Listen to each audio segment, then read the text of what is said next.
Here to discuss is Steve Milloy, a biostatistician and lawyer who publishes junkscience.com. Welcome, Steve. So is the president right? He spoke in front of the entire UN and told the Europeans if they continue to pursue this green new scam, their countries are basically going to fail. Well, Kelly, thanks for having me. President Trump is absolutely correct. He had a great sentence where he said, this is a hoax done by bad people that's going to lead to disaster. And that's exactly what has happened around the world. Wherever this green energy goes, you have fraud and disaster.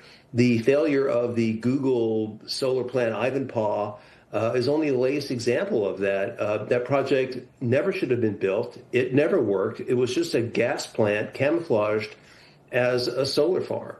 And, you know, all these projects are just, none of them work. None of them work without subsidies. And, you know, we have enriched and empowered communist China at our own expense. You know, we're dependent on communist China now for a lot of our electricity because they built the solar panels, you know, the materials for the wind turbines and even EVs. All comes from communist China, the batteries. And, you know, we're dependent on this to a certain extent now. You know, if we were to have a problem with China, say China invaded Taiwan, they would have us over a barrel because they could just stop supplying us with materials and we would be in deep trouble. Steve, what do you say to the younger generations in particular who believe that climate change is an existential crisis of our time? And there's a lot of young Republicans who believe that you know, we could be better on the climate and the climate crisis is real.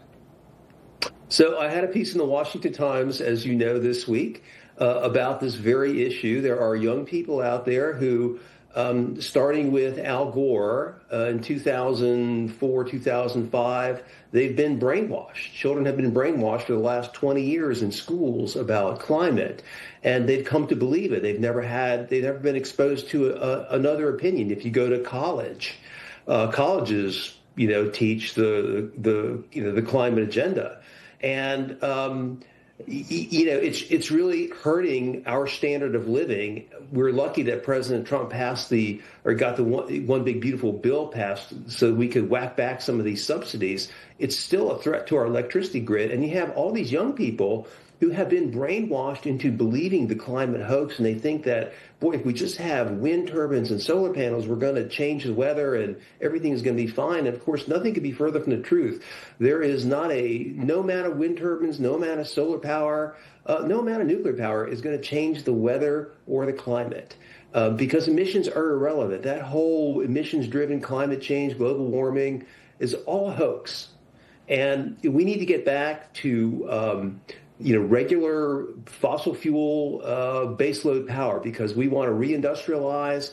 We've got AI to support all the data centers, and all the kids are going to benefit from this. They just don't realize it yet because they've been brainwashed, and there are still some, you know, young fake conservative groups that are out there promoting the climate hoax. There's one called "Nature is not partisan," is nonsense. This is not about nature or anything like that. The green agenda is all fraud. It's all disaster. We all want to be good conservationists, take care of the environment, and we do. Our environment is largely clean. The Trump administration has done a great job focusing on real environmental problems, like the one in Mexico, where Mexico dumps 100 million gallons of raw sewage into Southern California every day. So EPA Administrator Lee Zeldin is on that. That's a real problem. We need to fix that. But climate, it's a joke. All right. Steve Milloy, thank you so much for joining us today. All right, Kelly. Thank you.